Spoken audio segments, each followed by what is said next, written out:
Everyone, welcome back to my channel. कैसे हैं आप सब लोग? होपफुली आप लोग बहुत ही अच्छे होंगे। तो आज हम लोग बात करेंगे हमारी DSSB की अपकमिंग वैकेंसीज के बारे में। एज यू नो कि DSSB की अपकमिंग वैकेंसीज आपको नेक्स्ट मंथ दिसंबर तक देखने को मिल सकती हैं, क्योंकि आपको पता है कि हमारे फरवरी में इलेक्शंस हैं और जनवरी में जैसे कि हमारी आचार संहिता लागू हो जाती है, मतलब उसके अंदर कोई भी अनाउंसमेंट, कोई भी नया वर्क नहीं किया जाता है और इसी वजह से आप लोगों के वैकेंसीज़ के जो चांसेस हैं इवन 99% वो नेक्स्ट मंथ ही आने के हैं, क्योंकि ऑलमोस्ट हमारा नवंबर ख़त्म हो गया है, एक हफ्ता बचा है, तो इस मंथ तो मुश्किल है। बट येस, नेक्स्ट मंथ आपको ये वैकेंसीज देखने को मिल सकती है। But yes, only notification will be out, सिर्फ नोटिफिकेशन देखने को ही मिलेगा। एग्ज़ाम के अभी कोई भी चांसेस नहीं है, क्योंकि एग्ज़ाम्स आप लोगों के बाद में ही लिए जाएंगे, क्योंकि अभी हमारे जो पेंडिंग एग्ज़ाम्स चल रहे हैं ऑलरेडी, जो हमारे 2024 में हम लोगों ने फॉर्म भरे थे इस साल की शुरुआत में, तो उनके एग्ज़ाम्स आपके अभी पेंडिंग है। तो इसीलिए अभी इसकी भी वैकेंसीज़ क्या होंगी, निकाल दी जाएगी, नोटिफिकेशन निकाल दिया जाएगा। ठीक है, आप लोग फॉर्म फिल कर सकते हैं। पर येस, आपके एग्ज़ाम्स जो हैं मार्च के बाद ही आप लोगों को देखने को मिलेंगे, मे बी 15 मार्च के बाद देखने को मिलेंगे, क्योंकि उसके बाद इलेक्शंस का रिजल्ट एंड ऑल वो सारी चीज़ें होती हैं, तो तब तक कोई डिसीजन, कोई चेंजेस, कोई वैकेंसीज नहीं आती हैं। देन ये भी प्रोबेबिलिटी है कि ये वैकेंसीज जो हैं आपके निकाल दिए जाएँ और उसके बाद जो एग्ज़ाम हो ना, वो इनका एक ही साथ एग्ज़ाम हो जाए। क्योंकि अगर हम पहले वाली एग्ज़ाम्स का देखें, जो पहले वाली वैकेंसीज़ हैं, अगर उनके एग्ज़ाम्स बचे हैं तो वो भी आप लोगों का काफ़ी टाइम लेंगे और फिर इन वैकेंसीज़ के भी एग्ज़ाम है, तो टोटल जो एग्ज़ाम्स होंगे पर सब्जेक्ट्स के वो हम इकट्ठे ले लिए जाएंगे by Delhi government, by DSSB, जिसकी वजह से और फिर जो भी आपकी वैकेंसीज़ होंगी, जो भी आप लोगों का मेरिट बनेगी, उसके हिसाब से आपका रिजल्ट निकाल दिया जाएगा।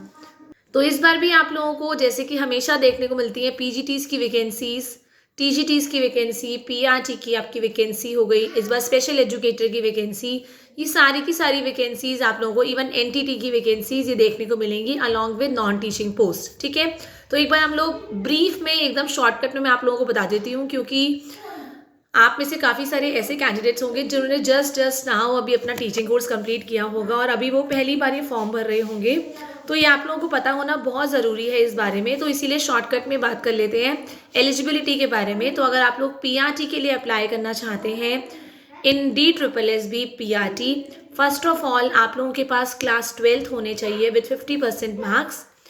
आफ्टर 12th अगर आप लोगों ने डिप्लोमा किया है कम से कम 2 साल का, चाहे वो DLED की फॉर्म में हो, चाहे वो डाइट की फॉर्म में हो, चाहे वो BTC हो, बट वो कम से कम 2 साल का डिप्लोमा होना चाहिए। और साथ में आपका CTET level 1 must be clear, it should be clear, तभी आप लोग DSSB PRT के लिए एलिजिबल हो जाते हैं। एंड आपको knowledge of Hindi secondary level पे होना वो बहुत ज़रूरी है, मतलब हिंदी सब्जेक्ट जनरली सब ने पढ़ा होता है टिल 10, तो वो ज़रूरी है। नेक्स्ट अगर हम लोग बात करें TGT के बारे में, तो हमारा TGT के लिए ऑफकोर्स आपकी 12th क्लास होनी चाहिए। आफ्टर दैट आप लोगों ने अगर ग्रेजुएशन करी है अलॉन्ग विद BEd, तो आप लोग एलिजिबल हो जाते हैं। साथ में CTET लेवल 2 क्वालिफाई होना चाहिए आप लोगों के लिए। जो CTET लेवल 2 होता है वो 6 to 8 क्लासेस के लिए होता है, बेसिकली TGT क्लासेस। ठीक है, जो PGT के लिए अप्लाई करना चाहते हैं कैंडिडेट्स, उनको आपको पोस्ट ग्रेजुएशन चाहिए, साथ में BEd चाहिए, and there is no compulsion to qualify CTET, मतलब PGT के लिए CTET की कोई रिक्वायरमेंट नहीं है, आप लोग डायरेक्ट पोस्ट ग्रेजुएशन और BEd के बाद कर सकते हैं। बात करें एक्सपीरियंस की, तो because it's a government job, तो इसमें कोई भी एक्सपीरियंस रिक्वायर्ड नहीं होता।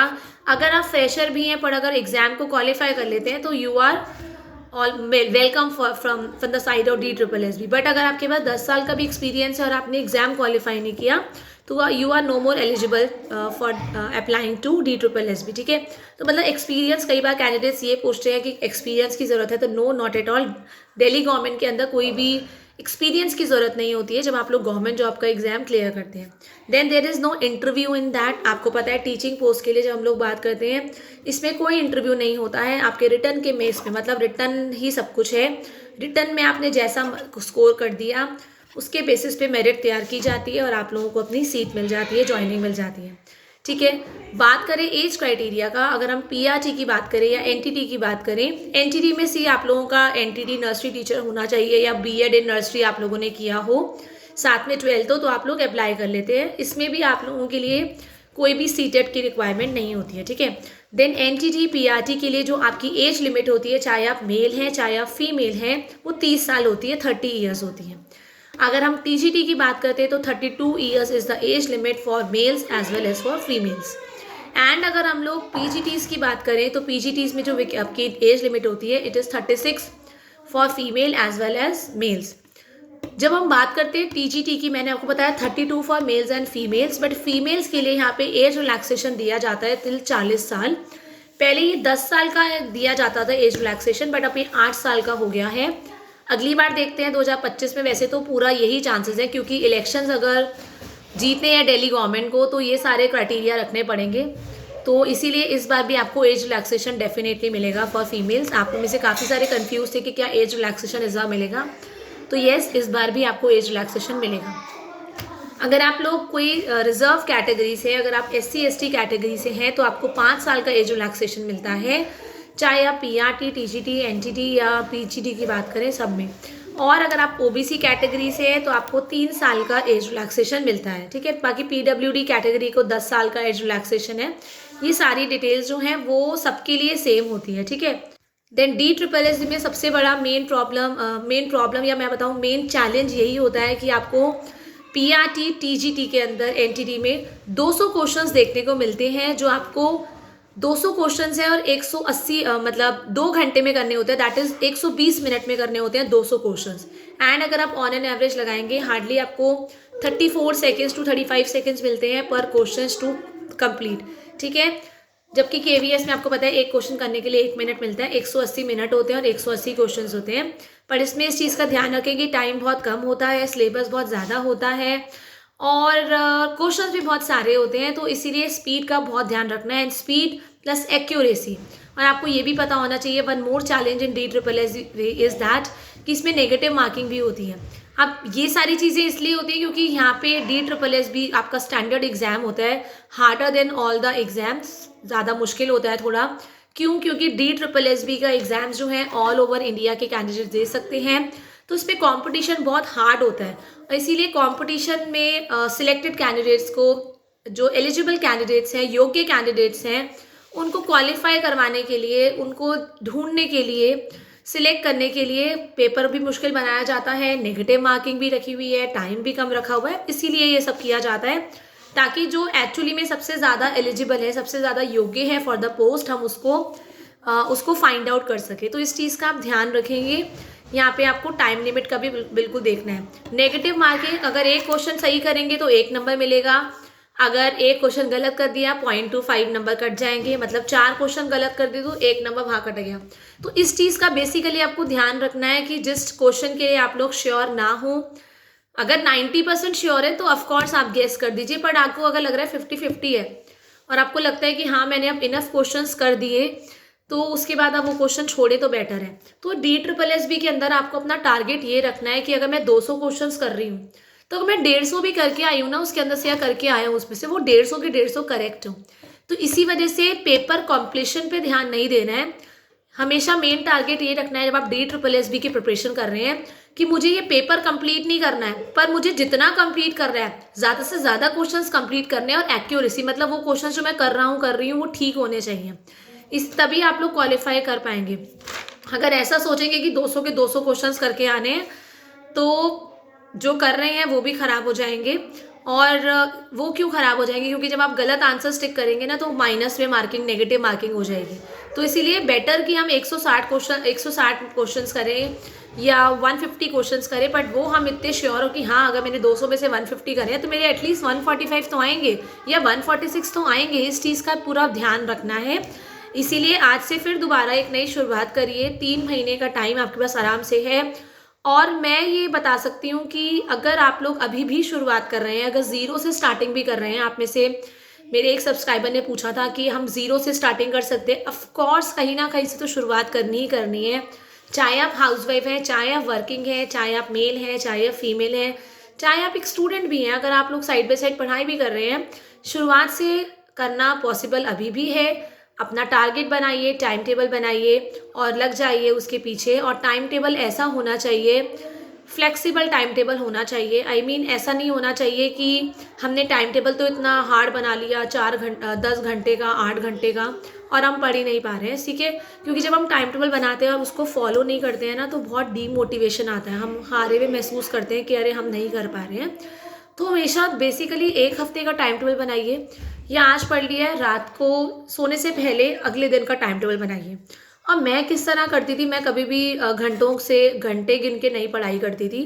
मेरा टारगेट होता था कि कल मेरे को 4 चैप्टर्स करने हैं तो वो करने हैं। अब वो 4 चैप्टर्स चाहे मेरे 8 घंटे में हो, चाहे वो 4 चैप्टर्स मेरे 6 घंटे में हो, चाहे वो 5 घंटे में हो, वो डिपेंड करता था। तो इसलिए कभी घंटे देख के मत पढ़िए कि मैंने तो इतने घंटे पढ़ाई करी है, नो नॉट एट ऑल। आप देखिए कि 4 घंटे के अंदर आपने सिलेबस कितना कवर किया है, क्या आपने जो सोचा था आप अचीव कर पाए हैं। अगर इस चीज़ को फॉलो करेंगे ना तो ज़्यादा बेटर होगा। क्योंकि कई बार होता है ना, हम बोलते हैं कि 12 घंटे पढ़ाई करी है, 6 घंटे पढ़ाई कर रहे हैं, कोई 10 घंटे पढ़ रहा है। तो सबका माइंड एक जैसा नहीं होता है, सबका जो आपकी ग्रैस्पिंग पावर होती है अलग अलग होती है। इसीलिए अपने टारगेट्स को फिक्स करिए कि हाँ, अगर मैंने ये ज्योग्राफी उठाई है, ज्योग्राफी के 4-5 चैप्टर्स कराए हैं तो ये मेरे आज के दिन में होने चाहिए। चाहे उसको करने में 8 घंटे लगे, 10 घंटे लगे, या चाहे वो 4 घंटे में हो जाए, ये आप पे डिपेंड करते हैं। एंड पॉजिटिव रहेंगे, एक नई शुरुआत करेंगे, पॉजिटिव लोगों के साथ रहिए, नेगेटिव लोगों को अवॉइड करिए और अपने ऊपर सबसे ज़्यादा भरोसा बहुत ज़रूरी है। हमेशा दिमाग में ये रखिए, आई एम द बेस्ट, मुझसे बेस्ट कोई नहीं है, ना कोई हो सकता। बस कॉन्फिडेंस रखिए, सेल्फ कॉन्फिडेंस रखिए। ओवर कॉन्फिडेंट होने की कोई ज़रूरत नहीं है। एंड देखिए, आपको बहुत मज़ा भी आएगा पढ़ने में। और पढ़ाई को ना बोझ की तरह मत पढ़िए, उसको स्ट्रेस लेके मत पढ़िए, उसको एक चैलेंज लेके पढ़िए, एक मेरा फ्रेंड लेके पढ़िए कि अगर मैं ये बुक्स पढ़ रहा हूँ ना तो यही बुक्स मुझे आगे पहुँचाने का काम करेंगी, मुझे मेरी लाइफ में सेटल करेंगी। इस मेंटालिटी से जब पढ़ेंगे ना तो डेफिनेटली सब कुछ होगा। बाकी I am always there for you, to motivate you, to help you out. And एक चीज़ और मैंने आप लोगों को कल भी बताया था, we have started TGT natural science classes for DSSB। And thank you so much कि आप लोगों ने हमारे नए चैनल को सब्सक्राइब किया। And keep on subscribing my new channel also, क्योंकि ये चैनल भी आप लोगों की वजह से ही यहाँ तक पहुँचा है। तो मेरा उस चैनल को भी आप लोग ज़रूर हेल्प करेंगे ग्रो करने में, क्योंकि वो चैनल ही मैंने आप लोगों की वजह से बनाया है। आप लोगों ने कहा था कि मैं ऑनलाइन क्लासेस लेना शुरू करूँ, तो मैंने इसी वजह से एक सर से रिक्वेस्ट करके वो ऑनलाइन क्लासेस मैं रेगुलर डलवा रही हूँ। आज की क्लासेस भी आपको आज ही मिली जाएंगी। बट हम लोग सारे चैप्टर्स अभी हम 6 to 10 ले रहे हैं and 6 to 8 is the base. तो मैंने 8 और 10 का जो लाइट चैप्टर है अभी वो डलवाया है, दोनों को कंबाइन करके। तो कैसी भी कोई भी क्वेरी हो डेफिनेटली बताइएगा। मेरे न्यू चैनल का नाम है Aryan institute of learning and we are working so hard for you. तो इसीलिए आप लोगों के फीडबैक के बिना हम लोग आगे नहीं चल पाएंगे। और कमेंट करके ज़रूर बताएं कि आप लोगों को कंटेंट कैसा लगा, क्या चीज़ हम सुधार सकते हैं, क्या चीज़ हम ऐड ऑन कर सकते हैं, कौन से चैप्टर्स आप चाहते हैं हम पहले ले 6 to 10 में से। तो डेफिनेटली अपना फीडबैक दीजिए।